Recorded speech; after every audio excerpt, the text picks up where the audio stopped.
Alright, peace, peace, peace. I hope you're doing well. Welcome back to part two of your reading.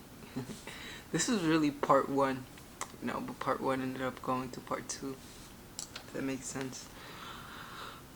Okay, so in this section, we are going to be covering your moon.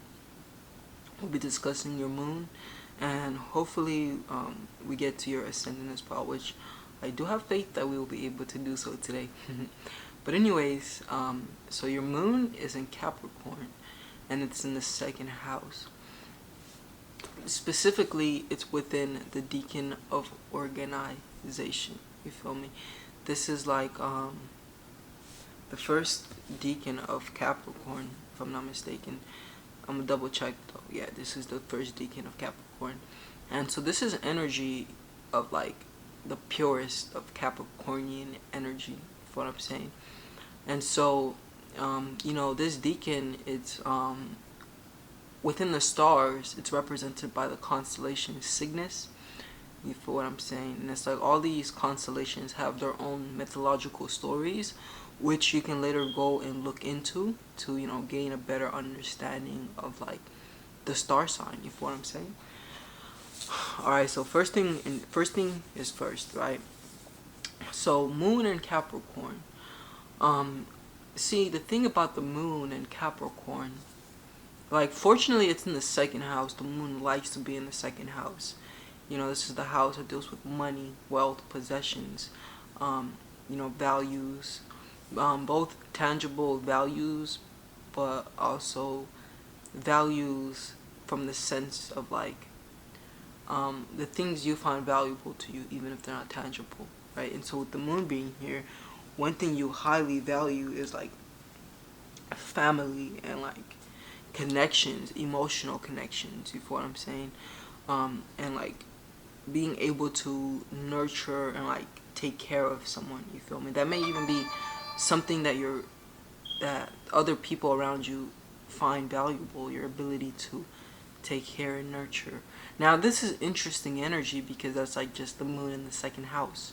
You feel me? With the moon being in the second house, it produces for someone who has great valuables in the realm of like nurturing and taking care of and emotions. You feel what I'm saying? And this can even be like psychic energy with the moon being in the second house, like having psychic possessions, which are psychic abilities. But it's like we gotta get into the fact that it's in Capricorn. You feel me? Because when the moon goes into Capricorn, unfortunately, it is debilitated. It is weak. It doesn't really like being here. And so the way it expresses out into the world, out into the life, is in a manner where it's like you may, and we talked a little bit about this. We talked about, your moon squaring, not squaring, your moon, your moon squaring Venus. Is your moon squaring Venus, or is that your sun?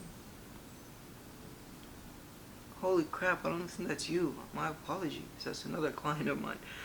No, you're good. My bad, that's not even you. But moon does square Mercury. Okay, so let's get into this. So, within Capricorn, Capricorn is the opposite to Cancer. And Cancer is the sign that's ruled by the moon. So it's like everything that Capricorn is, Cancer isn't. And everything that Cancer is, Capricorn isn't. But like Cancer's ruled by the moon, so this is why it struggles. And now to get into the details of this, you feel what I'm saying? So first and foremost, Saturn rules Capricorn, and Saturn is a planet that doesn't deal with emotions. It deals with laws, it deals with rules, same thing. It deals with reality and how things are supposed to be. It's systematic. It deals with like discipline, like karma, cause and effect. You feel me? Like the term no pain, no gain. It's very much Saturnian derived. Even though in reality that's not true. You feel what I'm saying? Although a lot of people who are Saturnian, they experience it to be a truth. But it's not a universal truth, you feel what I'm saying? In the sense that I mean, I guess it kind of is a universal truth, because life in general comes from resistance. Like, not resistance, but friction, and like two polarized two polarities coming together and causing friction and then making life. But that's another story, right? Let's not get into that too deep. Um, but yeah, so ultimately, that's all Saturn. You feel me? The idea that in order for you to gain something, you have to go through pain, etc. And so the moon, it deals with motherly energy. It deals with your upbringing even. And so a lot of the times, first and foremost, with this moon and Capricorn energy, it indicates that one way or another, there are lots of traumas that originated and that stemmed from the childhood. I need to look into your chart before I say more. Virgo in the 10th house, trine moon, with the moon in the, yeah, so this can be like an energy where growing up, you may have had to, it was inverted, whereas like the period of time when you were supposed to have like your childhood experiences, you may have spent it, being bombarded, rather I should say, by responsibilities, and kind of having to grow up faster than maybe the kids in your immediate environment, you feel me? And having to take upon responsibilities. Like, some people, just with the Capricorn energy, period, like my homegirl, she has her Venus in Capricorn, not even her moon. Like, she had to be her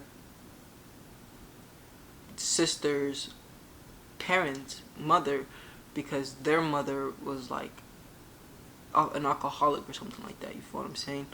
But yeah, so it's like with these individuals with the moon and Capricorn, it's like because they went through those experiences, and they may not have had the strongest foundation. Like, a lot of the times, even like on a positive note, with this moon placement, there is a possibility that you may have been taken care of physically, like especially with you having the moon in the second house. Like, you may not have grown in poverty, but like Capricorn being ruled by Saturn, and Saturn being associated with poverty and like not having enough, you feel me, and struggling, it is a possibility, you feel me, that growing up you may have grew up in circumstances and conditions, but it's like circumstances and conditions where poverty was a something that was there. But me, like with you having in the second house, I doubt that you grew up in a impoverished environment.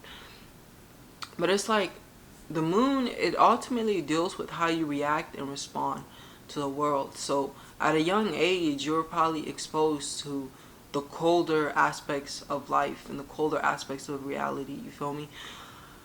Because Capricorn, it can attract to it trauma as well. It can be traumatized through all the trials and tribulations it has to go through, you feel me? Like, if anyone, Capricorn is most definitely put through a variety of trials and tribulations.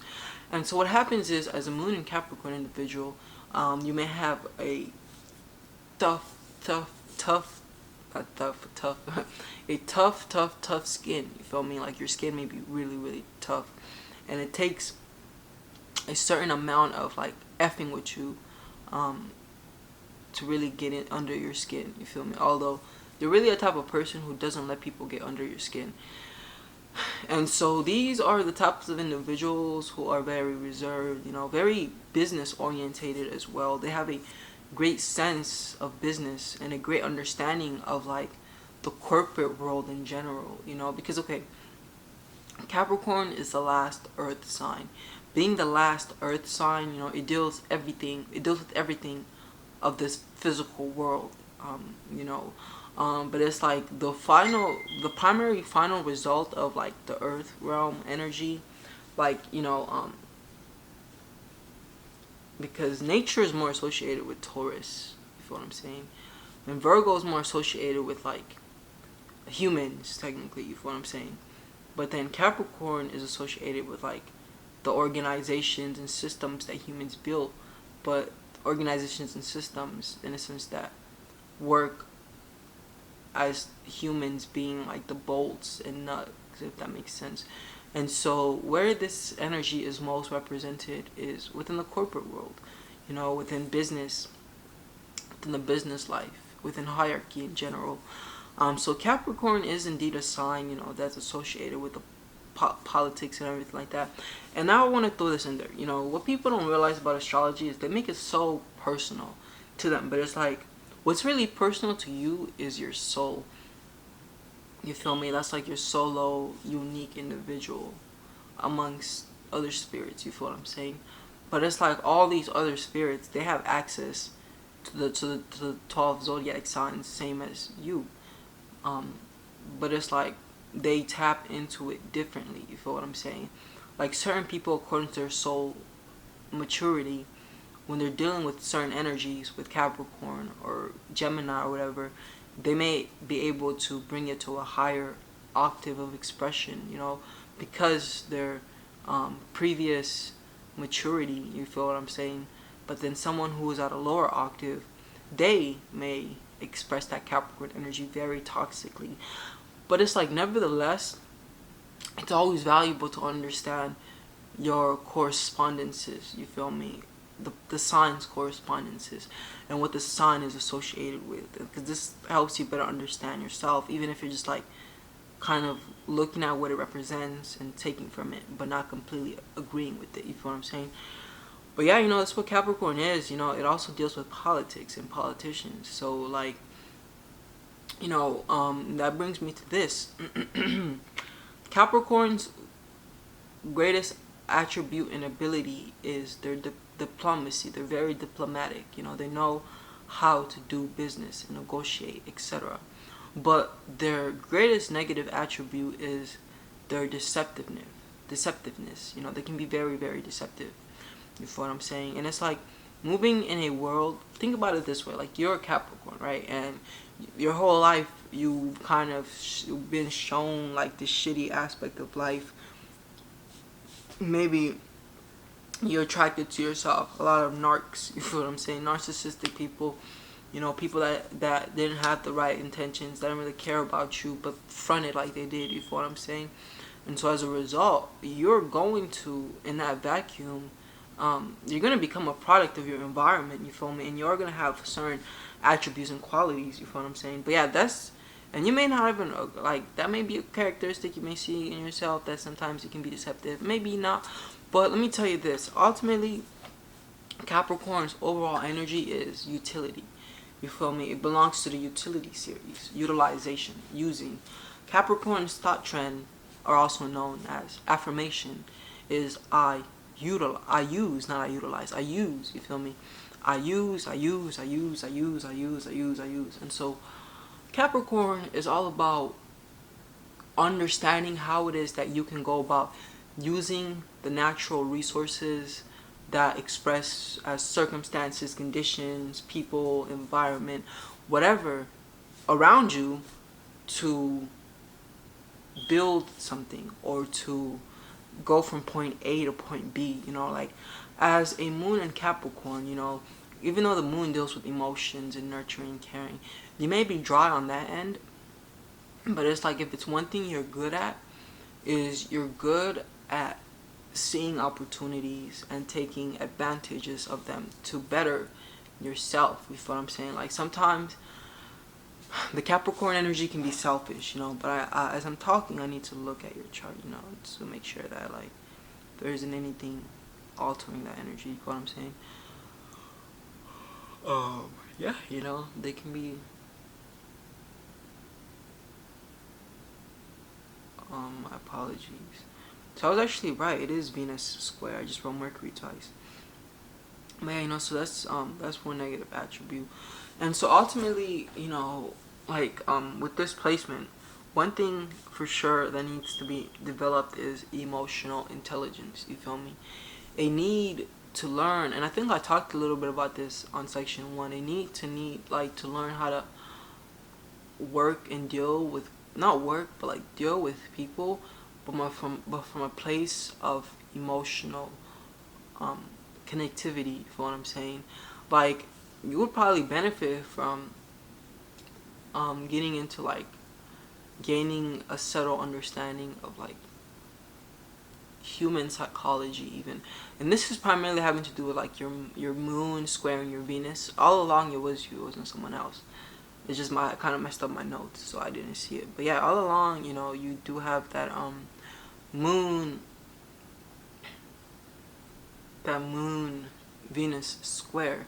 And so Venus and the moon, they both deal with, like, if I'm not mistaken, they're both social planets, and they both deal with society at large, if you know what I'm saying.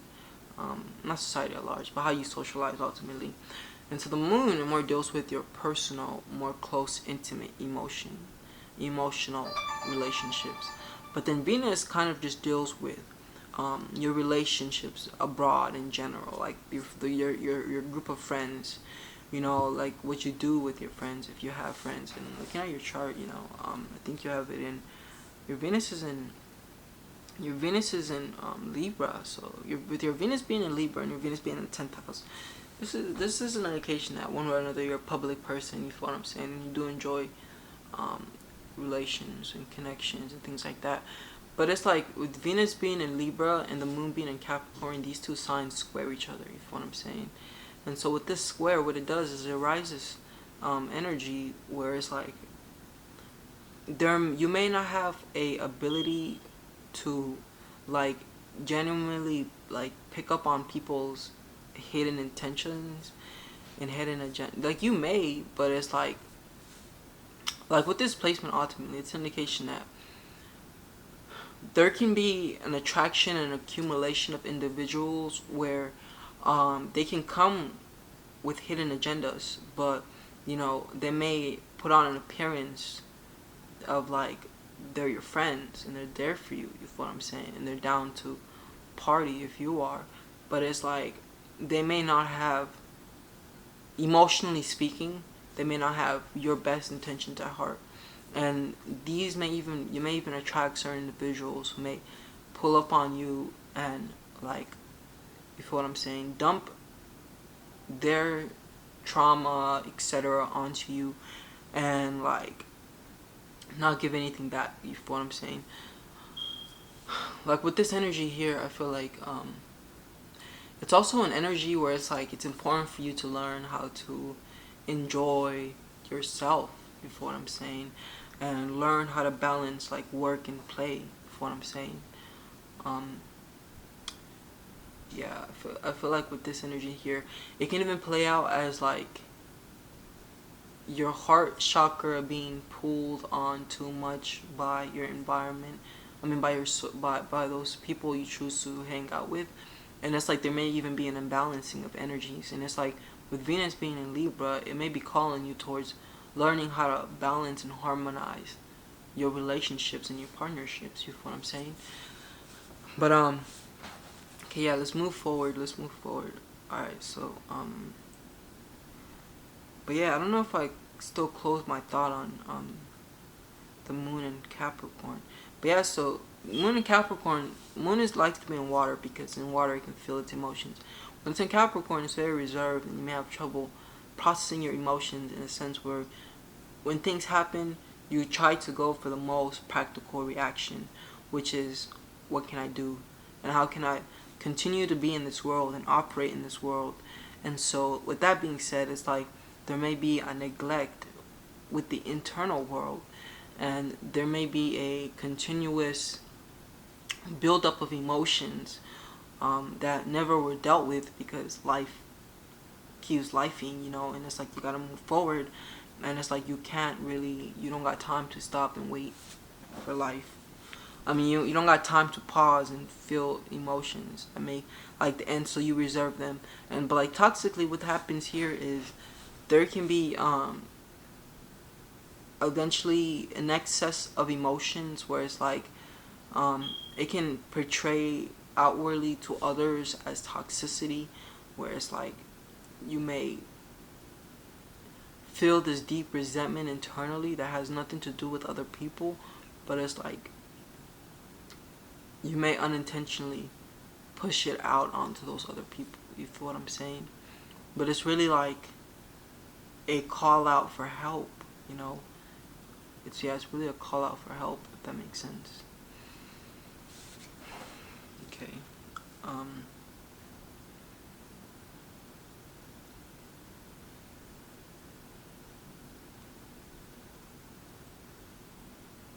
Okay, now let's look.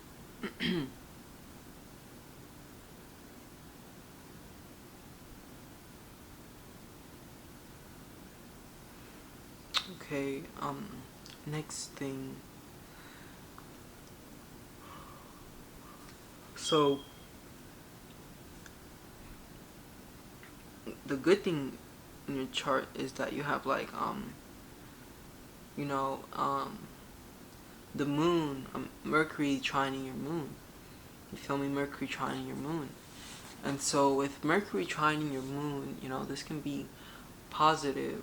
It can create a channel and an outlet for you to be able to bring your emotions out and express your emotions. You feel what I'm saying?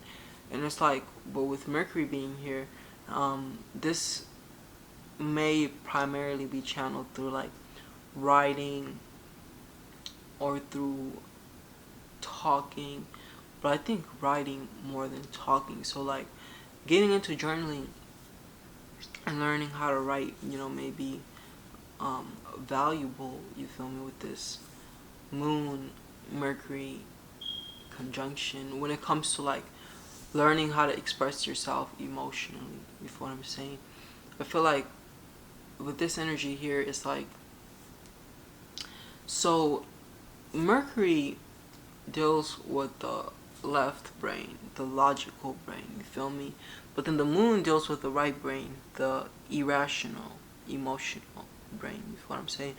So this trine, it ultimately brings them together also, you feel what I'm saying? Where it's like this ability to be in cahoots emotionally and logically when it comes to your perception on life, you feel what I'm saying?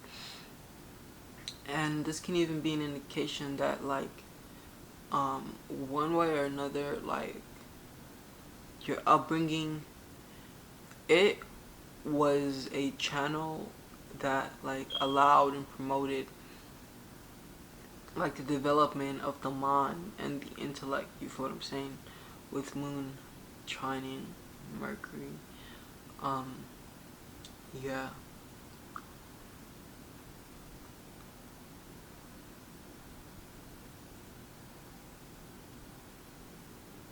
But like I think ultimately, fortunately though, with this trine here, this can even make for an individual who is very deep, um, who is deep in thought. Yes, most definitely. And I think this trine between Mercury and the Moon can help you to be more intuitive and more like more thorough when it comes to introspecting. Introspection, if that makes sense. But ultimately, with this trine, it shows that there's a harmony between your logical mind and your emotional mind. You feel me? And so this can be of great benefit and value because it can definitely help you go places. You feel me? Like when you can have both your emotional mind and your logical mind be on the same space, and that can definitely help you go places. Um, but then it's like you have Mercury and Virgo, and the moon in the moon in Capricorn.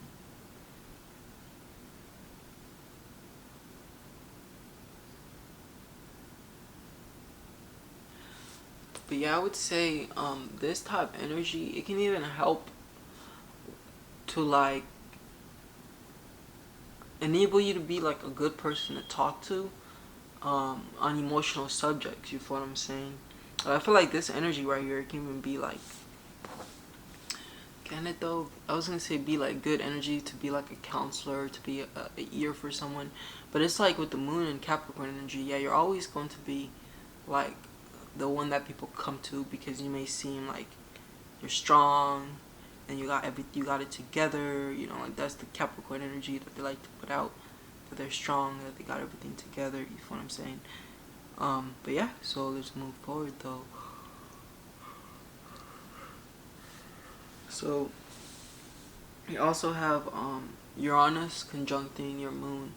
So Uranus conjuncting your moon, you know, it can play out in a manner of energy where there can be an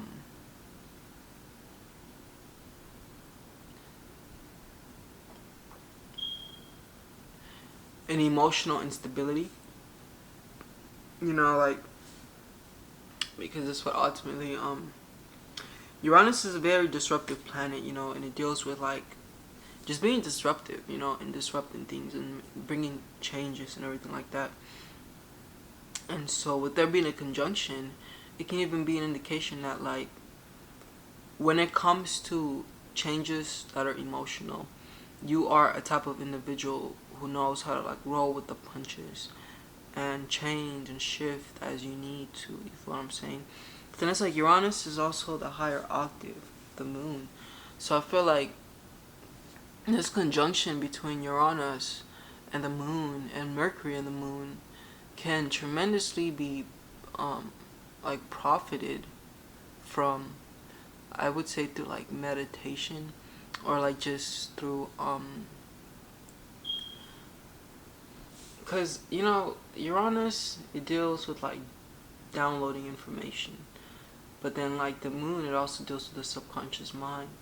So like, you know, with like these, like the trine between like the moon, like these energies can even create people that are very inventive. You feel me? People that think outside, um, think outside of the range that society put them upon.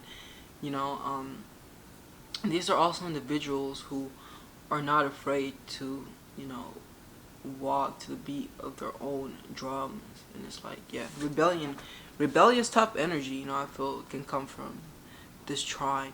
But it's a rebellion that is not stemmed from chaos so much, but it stemmed from like a desire to want to be free, you know, and yeah, I'll leave it at that. Desire to want to be free. For what I'm saying. But anyways, yeah, let's dive deeper. Let's dive deeper. All right, so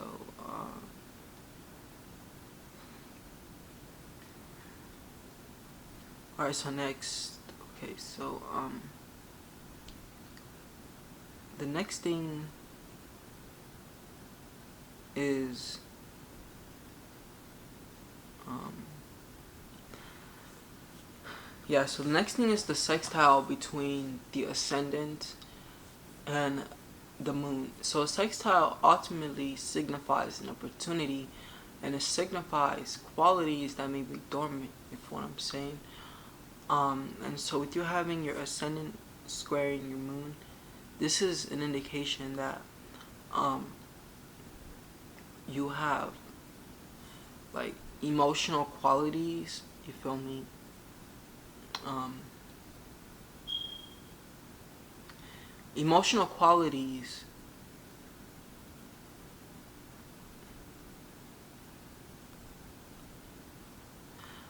that, hold on, I gotta think about this. It's finding a way to say it, I guess.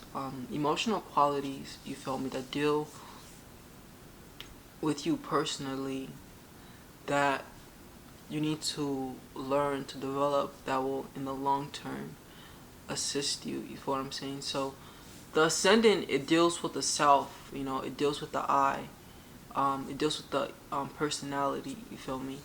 But then the moon, it deals with the emotions and everything like that. And a sextile deals with an opportunity, you feel what I'm saying? So ultimately, the way that I see this is like, if you learn to more further develop your emotional intelligence and everything like that, um, then you want to learn to direct those emotions towards self and learn paying self first type energy, for what I'm saying. Like I see an opportunity for you to get good at self love. You feel me? I feel like that's how I interpret that placement. Like with this energy here, it's also an indication of like, it's the same thing like I said earlier. Someone who um, has an ability to see um, when they can win. You feel what I'm saying? Like, because the moon, it also deals with instincts, you know, and then the ascendant, like I said, it deals with the personal life and the personality. So it's like you are good at seeing opportunities to advance yourself, you know.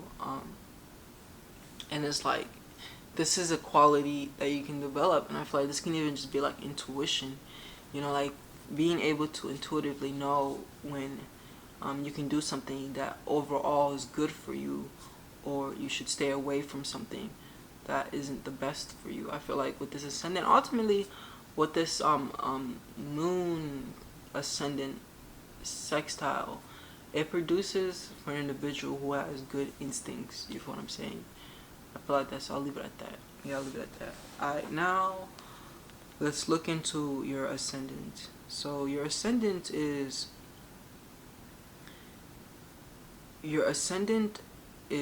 in Ophiuchus. So Ophiuchus is, yeah, that's Scorpio. Okay. So your ascendant is in Scorpio, and it's within the decan of resourcefulness, located within the constellation of Ophiuchus. You know, Ophiuchus is a dude who holds the snake. I forget the snake's name though. Serpents, the snake serpents. You know. But anyways, you know, this is the decan of resourcefulness, and this is the ascendant. This is Scorpio ascendant.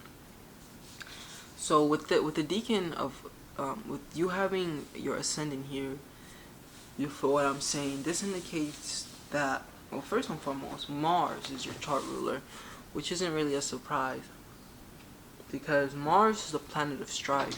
You feel what I'm saying? And so with Mars being like the planet of strife, you know,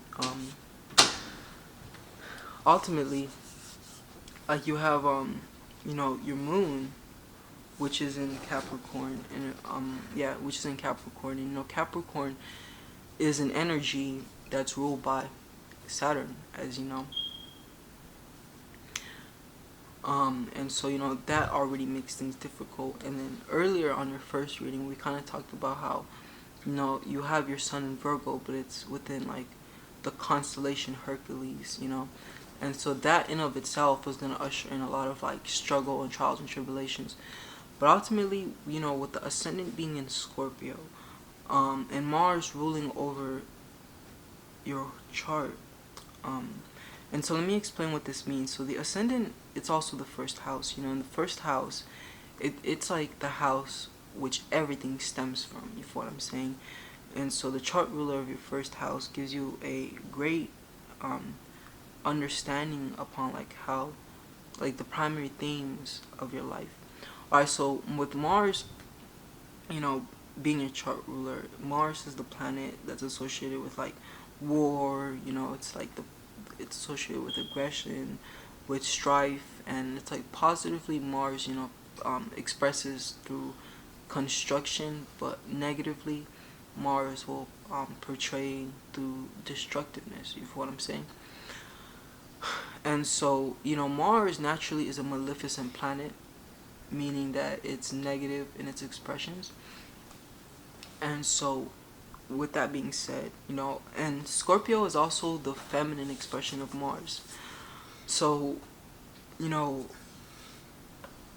this can be that, like, a lot of the times with Scorpios, you know, it's like, initially in the beginning, they don't really understand their power, you feel me? And so it's like, they get consumed by their power. And so, like, Scorpio is a water sign, right? And water deals with emotions. Now, Scorpio is a fixed water sign, so it's not so much ice, although you can associate it with ice. But Scorpio is more so crystallized water, you know, liquid or whatever. Water that through immense pressure crystallizes itself. And so with that being said, you know, with the crystallization and the pressure, it's an indication of like Scorpio's intensity. You know what I'm saying? But first and foremost, I want to throw this out there. So like with your ascendant being in Scorpio, The ascendant, it deals with like the personality, it deals with the individual's natural abilities, things like that. I hope that makes sense. And so, first and foremost, this does make you for an individual who is very like mysterious, because this is what Scorpio deals with a lot. It deals with mysterious energies, you feel what I'm saying, and it deals with the hidden and the unknown, the unseen. And so, also Capricorn, Virgo, and Scorpio, these are all feminine signs. And so, with all of them being feminine signs, it's an indication that like, pardon me. It's an indication that like, you in of yourself, um, are a feminine individual in the sense of like passive. You may not be so active in the sense of like pursuing attention or anything like that, but you may be a more calm, chill, and collective individual who kind of just wants to do the things that you need to do in life, so then things are comfortable and things are okay and things are alright. You feel what I'm saying? But I think with Scorpio it can become like intensive, if what I'm saying. Like, I also want to throw this in there. Of course, it's not that you're not ambitious, but you're not boastful, rather, I should say. Because Capricorn, forgot to mention earlier, is a very ambitious sign. But Scorpio can also be very ambitious, So personally, this is an indication that, like, first and foremost, you have great sensitivity, you feel me? You're very, like, sensitive to energies around you. But more so, because Scorpio deals with hidden things, this can be an indication of like you being susceptible to being influenced by like those hidden forces, you feel me, that may even be unconscious, because like Scorpio having to deal with the hidden things, and also Scorpio, I'll leave it at that and I'll get to what I was gonna say earlier later. It's like energy, for what I'm saying, where hold on. What was that? Oh yeah. Right. So it's hidden and it's unconscious energy. So it's like it's important for you to learn to unravel the aspects of yourself that are hidden as well. You feel what I'm saying? The aspects of yourself that are hidden. The aspects about your personality that are hidden. You feel what I'm saying? And so what this means ultimately is psychoanalysis and getting into psychology, and just going into your past and learning how to unveil all those things from the past, you feel what I'm saying, and healing from them, because Scorpio is very much a sign that's associated and that deals with healing, so it's like learning to heal yourself, you feel what I'm saying.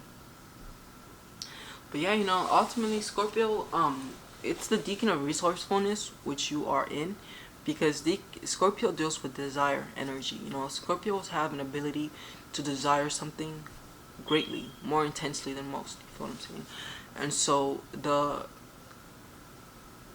thing that pulls things together is desire. You feel what I'm saying? Like without desire, there is really no life. Like you have to have a desire to want to live. But desire is a very, very, very, very powerful thing that Scorpio rules.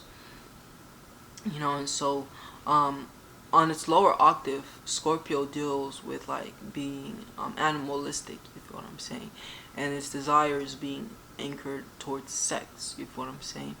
But on its higher octave, Scorpio can exalt its desires to wanting to assist in the betterment of humanity, you feel what I'm saying. So that's positive. But it's like it takes a trip, it's a whole trip, it's a whole journey for you to get there, because like naturally Scorpio is going to be toxic and negative, you feel what I'm saying. And so it's like important for you to be the phoenix who knows how to rise from her ashes, you feel what I'm saying. It's important that you get into those types of energies of like knowing that you're strong enough, when life throws things at you, knowing that you're strong enough to overcome it, and understanding that like God doesn't put you through things you cannot handle, but only through things it knows that you can handle. But ultimately, it's like I was saying earlier, Scorpio is intense emotions. So a lot of the times, Scorpios are consumed by their own emotions. But it's like once a Scorpio learns how to control their emotions, channel their emotions, and use their emotions, like constructively. Hope that makes sense. Then it's like their emotions no longer control them, but they get in control of their emotions. And so, an example is like Scorpio can be an impulsive sign. They can be very anchored in emotions and very irrational.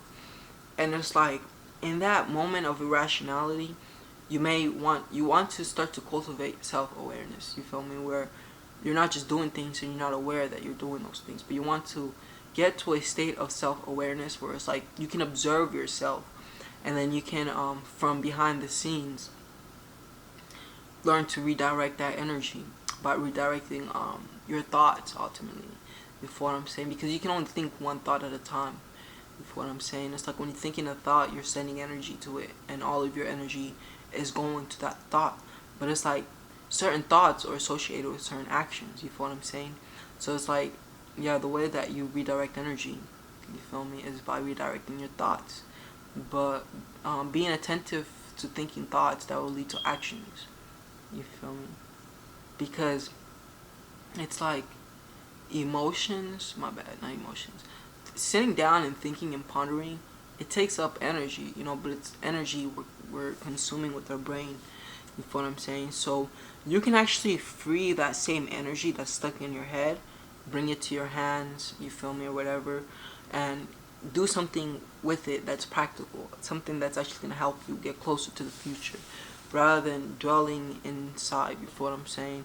But yeah, ultimately Scorpio is magnetic. It deals with desire. So it's very magnetic, and a lot of Scorpios are desired also. But it's like through desire and their natural magnetic ability, a Scorpio can draw a lot of things to them. And it's like Scorpio deals with sex. So it's important to understand your sexuality as a woman as well. And understand how powerful that is. You feel what I'm saying? As a woman. But I would say like that pretty much. Is there anything else I can say about Scorpio? No, I think that pretty much concludes it. I think that pretty much concludes it.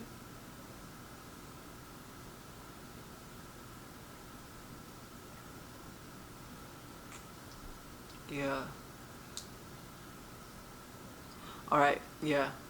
Like Scorpio. I'll leave it at this. Okay. Scorpio, like its sign Pluto. It's one of its ruling planets, Pluto.